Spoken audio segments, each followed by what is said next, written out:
mayam ahanumaktada ikokno khurumjari amadi taram noksari POTHAMINASI KHANGMINASI channel asina lepanai ngasi fawba sathaduna laiba sayol khudingi nomaijing numit khudingi thamjariba Chayolgi Rashifal ngasi su puduna laksare miyam gidamak ngasi megi tang ama Labor Day haduna khangnariba numit asidagi hauduna lakadoriba megi tang taret fawbagi oiba Chayolgi Rashifal kudol tamjage ngasigi megi tang ama mede natragana Labor Day natragana sinmi de haiduna sinmi gi numit haiduna khangnariba numit asina lakpaga iroinana channel sida yawbiriba amadi kanglai pak sida leibiriba sinmi khudingmak labor khudingmakta channel sigi makedagi sinmi gi numit na lakpada mede na lakpada Labor Day na lakpaga iroinana yaifa mangol pijari haiba wafam si thamjari tungkoina ngasigi numit asina isagi tawjari ba thabak ado hena mai pakna tawba ngambo oresnu haibasi thamjabaga iroinana ngasigi Chayolgi Rashifal asi laksanabagi damak logjage loina ngasigi Chayolgi Rashifal se lakjingi mangonana hanasu thamjakiba Fido Life Company na Tawan ba anhaba kya falakibagi video matek ado ngasi su thamjage aduga Chayolgi Rashifal asi muk miyamda kulol tamjage Premala lekham se kada wai oiduino thamela ka aduga hana ise da leramba problem anaba se kai kai thengnarami ai je sabu thakpa yadaba sam je ngai na kamai tawbazano na yenge na doctor de yengu badune doctor na yenganda doctor na nang chakhau ji to pome mai operation tawjena doctor na haire ngona ahamada sabu thakpa yadaba aduga isa yam sokthaba aduga isa yam sonjellaga leramba ko okay aduga hawu kan khapadi ngam yang wana sale matem satpada sadong khong satpa ngamdabdo maina taweba aduga doctor de yengu matam sida karina haibire moina doctor na hai test taw matung de moina yengkan nang chakhau mung yam saung pome operation tawjen haire aduga test kai taw matam da moigi result sida haibadi WBC con adagi petelet con na chingbase kya da le me zero da dum le ma ba kya da zero da le me ba ko yam son gre okay aduga adugi matung dagi khoi yum da la matung sida kari karamba hidak thengnara pano tang habiu ne sigi Fido Life na puthoksa sigi stem cell product haitare ko sigi product se kamaina mato kamen thenga bira kon haitang haibi product se kamaina haide no ne sabu se akoi naw nu pi man ne mai san manas si sa ji ko se si sa ra ga phai ni loina hai nei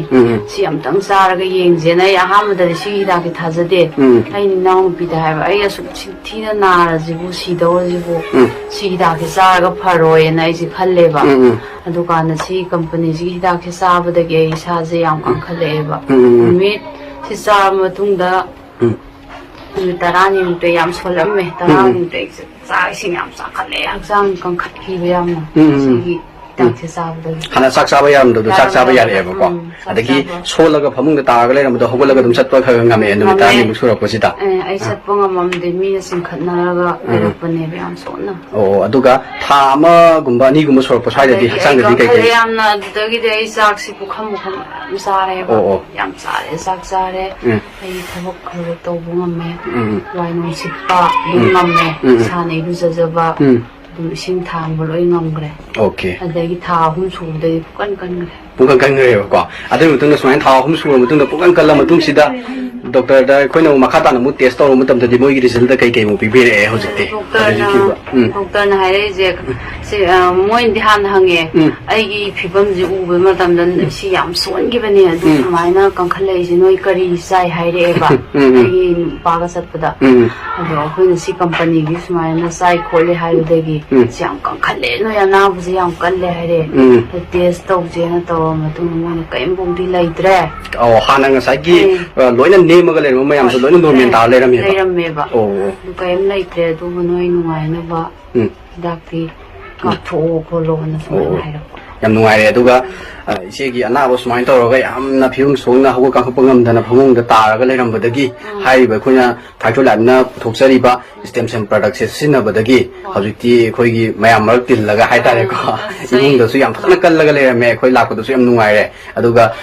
haibadi khoigi manipur da topa anaba su yam leibiram gani sigum sumaina problem leiba haitare ko moi da di kai message pibining ni se ai ne pining badi si hida hana thajaram da bado baje ai yam thajare aduna si hidak se sabiyo si sarga di haksang kangkhatpa nungaiba ai yam kaidowe si hidak sina na haining oh yam nungai jare adudi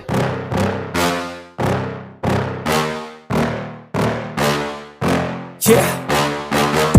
please tell me that I can't that I won't that I fare adudi ngasi gi Chayolgi Rashifal asi amuk miyamda kutul tamjarage ngasi so mahusagumna Chayolgi Rashifal asi mes Rashifal dagi hojare haraga mathang manaw naina dumuk chatajaraga aroibida min Rashifal lokhajaraga losin jagadabani aduga tangkak ani thokna thamjabagi mawong adu ngasi su dumak thamjage haibadi ngasi gi tangkakta tang amadagina tang ahum fawbagi oiba fol ama thamjage madugi matungda amuk lemori batang mari dagina tang taret fawbagi thamjaraba matungda Chayol sida haksangi oiba kari fol leri Rashifal ta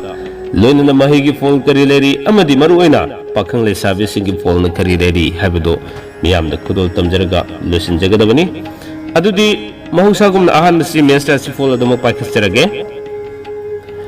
mes Rashifal gi oina tang amadagina tang ahum fawbagi manungda anobo maruk mapang unagani panduna lerakpa sel fangani wano mamai pakani karbar toba kanagani aduga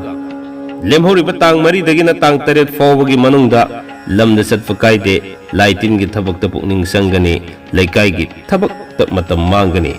haksangi oinadi kaide mahai gi oinadi fajana chatli aduga pakhang le sabi singi oinadi haina singnagani ani subada lokhasage bres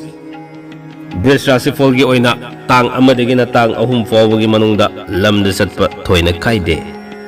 anoba maruk mapang unagani pungi sei toba kanagani karbar toba saukhatli aduga tang mari dagina tang taret fawbagi manungda imung manung semgat sagatli fam hongdo hongjin khara leigani tobutabu wanombadi sakri khara thangani haksangi oinadi kaide mahigi oinadi fajana chatli aduga pakhang le sabigi singi oinadi haina singnagani ahum subada lokasage methun Rashifal gi oina tang amadagina tang ahum fawbagi manungda leiriba fol asi lamda khara satkani fam hongani yeknaba yamgani section biu sana konabagi thabakta mingchat fangani laikai gi thabakta matam mangani aduga tang mari dagina tang taret fawbagi manungda wanomba sakri thangani moibung khongbagi thabakta mingchat fangani panduna leiba sel fangani haksangi oinadi kaide mahaigi oinadi fai aduga pakhang le sabi singi oinadi muknagani mari subada lokasage karkat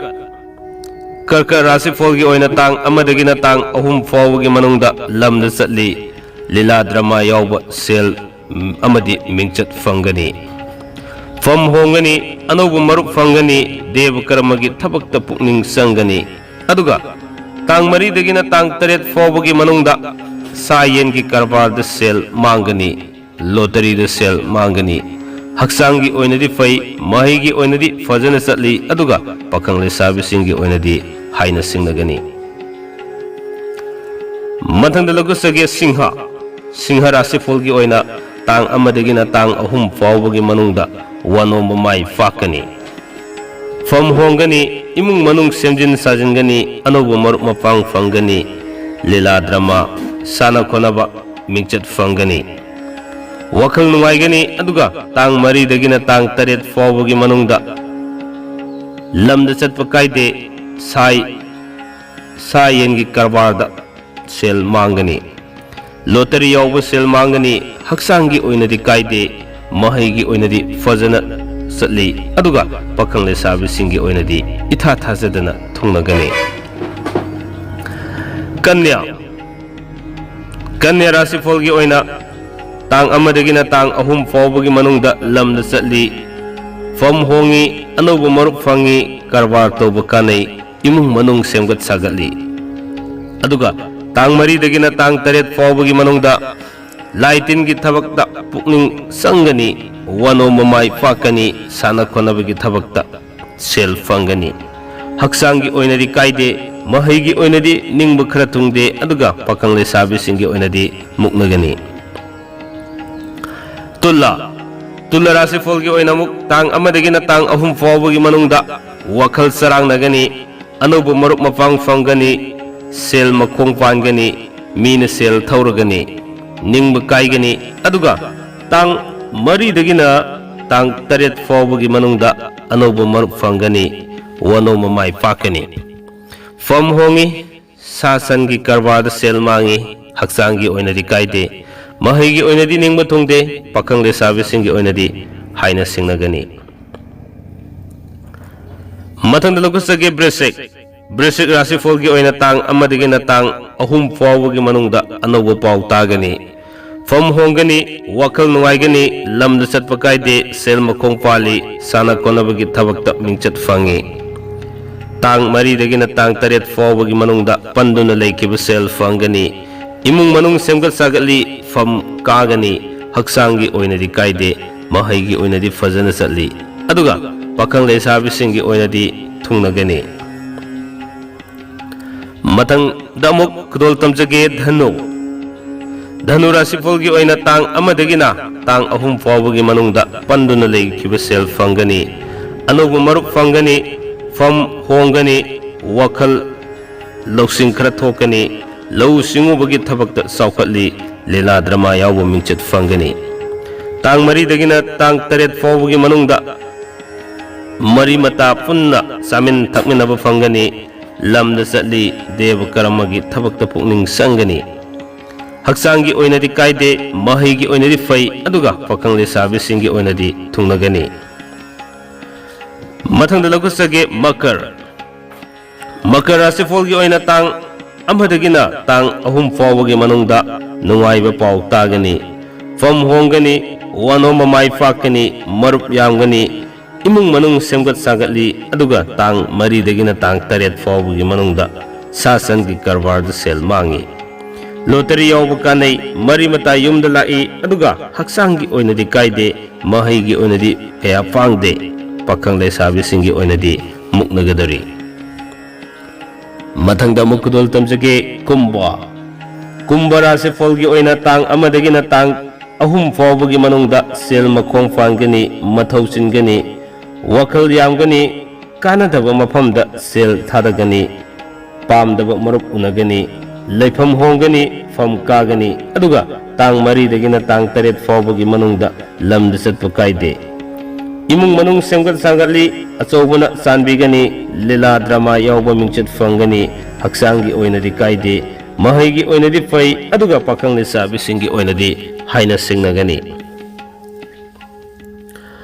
asumna ngasigi Chayolgi Rashifal sigi aroibada minna Rashifal laukhusage